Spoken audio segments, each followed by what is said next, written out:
날마다 살아나는 큐티 김양재 목사입니다. 오늘 큐티인 말씀은 미가서 7장 1절에서 13절까지입니다. 하나님 아버지, 하나님의 진노를 잘 당함으로 재앙에서 광명으로 옮겨질 수 있도록 말씀해 주시옵소서. 듣겠습니다. 재앙에서 광명으로 옮겨지려면 첫째, 경건한 자와 정직한 자가 되어야 합니다. 오늘 1절에 재앙이로다 나여 나는 여름 과일을 딴 후와 포도를 거둔 후 같아서 먹을 포도송이가 없으며 내 마음에 사모하는 처음 익은 무화과가 없도다라고 해요. 미가는 하나님의 마음을 알아 말씀을 전했고 백성의 재앙을 자신의 아픔으로 여겼어요. 저는 늦은 나이에 신학을 공부했어요. 그때 공부하느라 너무 바쁜데도 큐티 모임을 쉬지 않았습니다. 제가 잘나서가 아니죠. 한 주라도 모임을 쉴 수 없었던 것은 한 영혼에 대한 애통함 때문이었어요. 저분이 말씀을 들으면 살아날 터인데 목자 없는 양과 같이 고생하며 기진하면 어쩌나 하는 안타까움이 있었어요. 물론 꼭 저 아니더라도 말씀을 전할 사람은 있었겠지요. 하지만 주님이 제게 그런 마음을 주셨다는 것이 중요합니다. 그러면 미가는 왜 재앙이로다 라고 외친 것일까요? 2절과 3절에 보니 경건한 자가 세상에서 끊어졌고 정직한 자가 사람들 가운데 없도다라고 합니다. 또 무리가 다 피를 흘리려고 매복하며 각기 그물로 형제를 잡으려 하고 두 손으로 악을 부지런히 행하는도다라고 해요. 자신들의 탐심을 채우기 위해 다른 사람을 해하려고 혈안이 된 것이 바로 재앙이라는 것입니다. 3절에 부지런히 악을 행했다는 것도 그래요. 그들이 능숙하게 아주 열심히 악을 행했다는 거예요. 또 4절에 그들의 가장 선한 자라도 가시 같고 가장 정직한 자라도 찔레 울타리보다 더하도다. 그들의 파수꾼들의 날, 곧 그들 가운데 형벌의 날에 임하였으니 이제는 그들이 요란하리로다 라고 해요. 지도자와 재판관들이 스스로 뇌물을 구하고 권세자들이 자기 마음에 악한 욕심을 따라 말하며 이를 이루기 위해 서로 연합한다는 거예요. 이것이 바로 미가 시대 예루살렘의 실상입니다. 예루살렘에서 경건한 자와 정직한 자를 찾아볼 수 없기에 결국 형벌의 날이 임하고 요란하게 되었다는 것입니다. 5절과 6절에 보니 너희는 이웃을 믿지 말며 친구를 의지하지 말며 내 품에 누운 여인에게라도 내 입의 문을 지킬지어다. 아들이 아버지를 멸시하며 딸이 어머니를 대적하며 며느리가 시어머니를 대적하리니 사람의 원수가 곧 자기 집안 사람이리로다 라고 합니다. 그야말로 누구도 믿을 수 없을 정도로 불신이 팽배해졌다는 것이죠. 그렇습니다. 집안의 말씀을 지키는 경건한 자와 정직한 자가 없으면 서로에 대한 미움과 적대적인 감정만 남고 요란하게 됩니다. 여러분 어떠세요? 가정과 직장과 학교에서 경건한 자와 정직한 자의 사명을 잘 감당하고 계신가요? 재앙은 나와 상관없다고 여기며 내가 부지런히 행하는 악은 무엇입니까? 재앙에서 광명으로 옮겨지려면 둘째 구원의 하나님을 바라보아야 합니다. 7절에 오직 나는 여호와를 우러러보며 나를 구원하시는 하나님을 바라보나니 나의 하나님이 나에게 귀를 기울이시리로다 라고 합니다. 하나님이 우리에게 형벌의 사건을 허락하시는 것도 요란한 가운데 우리를 두시는 것도 이유는 하나입니다. 여호와를 우러러보며 하나님을 바라보게 하기 위해서입니다. 나를 구원하실 이는 하나님밖에 없습니다. 그래서 이 형벌과 요란함은 오직 주님만 바라보라고 주시는 하나님의 사랑이요 축복입니다. 8절에 나의 대적이요 나로 말미암아 기뻐하지 말지어다. 나는 엎드러질지라도 일어날 것이요 어두운 데 앉을지라도 여호와께서 나의 빛이 되실 것이미로다 라고 해요. 이스라엘과 유다를 멸망시킨 아수르와 바벨론은 자신들의 승리와 예루살렘의 현실을 바라보며 기뻐하고 조롱했어요. 물론 승자에게는 기뻐할 권리가 있지만 오늘 미가는 나로 말미암아 기뻐하지 말지어다 라고 합니다. 이스라엘 백성이 죄의 돌뿌리에 걸려 엎드러진 것은 사실이지요. 하지만 그들이 엎드러졌기 때문에 또 어두운 데 앉아보았기 때문에 여호와가 나의 빛이신 것을 더 확실히 알게 된 것입니다. 여호와가 나의 빛이신 것을 알 때 하나님의 도우심으로 다시 일어날 수 있습니다. 적용 질문입니다. 내가 엎드러지고 어두운 데에 앉게 된 사건은 무엇입니까? 그 일을 통해 여호와가 나의 빛이신 것을 더 확실히 알고 구원의 하나님을 바라보게 되었습니까?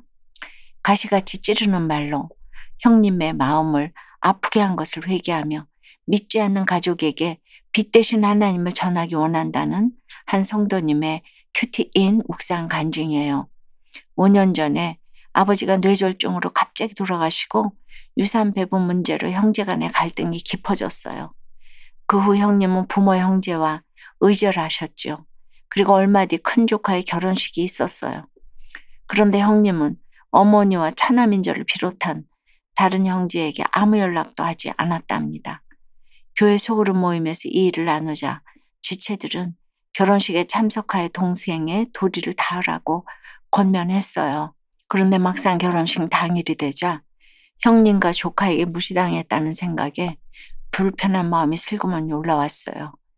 하지만 그날 큐티 말씀을 묵상하던 중 형제 간의 분쟁을 조율하지 않고 형평성만을 강조하며 가시같이 찌르는 말로 형님을 아프게 한 저의 모습을 돌아보게 되었답니다. 이후 저는 공동체의 권면대로 결혼식에 참석해 형님에게 먼저 안부를 물었어요. 그리고 속으로 주여 저의 죄를 고백하오니 저희 형제를 화해시켜 주옵소서라고 짧게 기도했지요. 그리고 오늘 8절 말씀처럼 제가 엎드러져 어두운 데 앉을지라도 하나님이 나의 빛이 되어 주실 줄 믿고 형님 사랑합니다 라고 용기 내어 고백했답니다.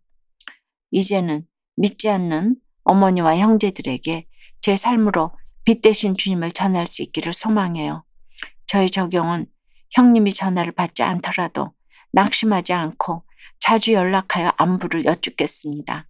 유산 배분에 갈등이 회복되도록 제가 받은 몫의 일부를 형님 조카들에게 나누어 주겠습니다. 입니다. 9절에 내가 여호와께 범죄하였으니 그의 진노를 당하려니와 마침내 주께서 나를 위하여 논쟁하시고 심판하시며 주께서 나를 인도하사 광명에 이르게 하시리니 내가 그의 공의를 보리로다 라고 해요. 나의 문제를 진단하고 해석했으면 주님이 나를 위해 논쟁하실 때까지 기다려야 합니다. 그리고 하나님의 진노를 잘 당하기로 결단해야 합니다. 주의 연단을 받기로 결정하는 것이 성숙한 자의 태도입니다. 하나님의 징계에 대한 합당한 반응은 먼저 나의 잘못을 인정하는 것입니다. 하지만 그렇지 않은 사람은 그 징계를 부당하다고 여기고 하나님을 원망합니다. 징계가 내 삶의 결론임을 인정하고 회개의 자리로 나아가는 자는 반드시 주님이 회복시켜 주세요. 그는 재앙에서 광명으로 인도하시는 하나님의 공의를 보게 될 것입니다. 징계를 잘 당할 때 10절에 나의 대적이 이것을 보고 부끄러워하게 됩니다. 아무리 대적이 네 하나님 여호와가 어디 있느냐고 조롱해도 그렇지요. 현실을 받아들이고 당당하면서도 온유하게 나아가면 내 속에 사탄이 거리의 진흙같이 밟히게 될 것입니다. 그리고 11절에 내 성벽을 건축하는 날, 곧 그날에는 지경이 넓혀질 것이라고 해요. 내가 세운 성벽이 무너져야 주님의 보호를 받는 새 성벽을 지을 수 있습니다. 그러면 12절 말씀대로 주님의 보호를 받는 우리로 인해 전 세계가 우리에게로 돌아올 것입니다. 사랑하는 여러분, 복음에는 차별이 없습니다. 주님의 성벽 안에 있는 자들이 각 가정과 직장과 학교에서 새 성벽을 지어갈 때 수많은 자들이 그들로 인해 돌아오게 될 줄 믿습니다. 이것이 바로 지경을 넓히는 길이지요. 오늘 하루도 각자의 자리에서 주님의 성벽을 잘 쌓아 지경이 넓혀지는 은혜가 임하기를 기도합니다. 기도드립니다. 주님, 오늘 경건한 자가 세상에서 끊어지고 정직한 자가 사람들 가운데 없는 것이 재앙이라고 하십니다. 그런데 우리가 경건하고 정직하게 살지 못하기에 두 손으로 악을 부지런히 행할 수밖에 없음을 고백합니다. 형벌의 날이 임해 요란해지는 것이 너무나도 두렵고 무섭지만 재앙을 통해 구원의 주님을 바라보게 되니 이것이 참으로 축복이 아니고 무엇이겠습니까? 엎드러지고 어두운데 앉게 되기 전에 주님을 바라보면 좋겠지만 재앙이 와야 비로소 깨닫는 저희들입니다. 주여 불쌍히 여겨 주시옵소서. 오늘 나에게만 하나님의 진노를 잘 당하는 것이 대적을 밟는 것이라고 하십니다. 형벌의 날을 통해 반드시 나를 재앙에서 광명으로 옮겨주시는 주님의 공의를 경험할 수 있도록 인도해 주시옵소서. 그래서 내 열심으로 세운 성벽이 무너지고 주님의 보호를 받는 새 성벽을 지을 수 있도록 주여 역사하여 주시옵소서. 우리의 지경을 넓혀 주시옵소서. 예수 그리스도 이름으로 기도드리옵나이다. 아멘. 지금까지 우리들 교회 김양재 목사님이었습니다. 큐티에 도움받기 원하시는 분들은 QTM 홈페이지 qtm.or.kr 또는 유튜브에서 QTM을 검색하시면 도움받을 수 있습니다. 자세한 문의사항은 지역번호 031-705-5360번으로 문의하시기 바랍니다.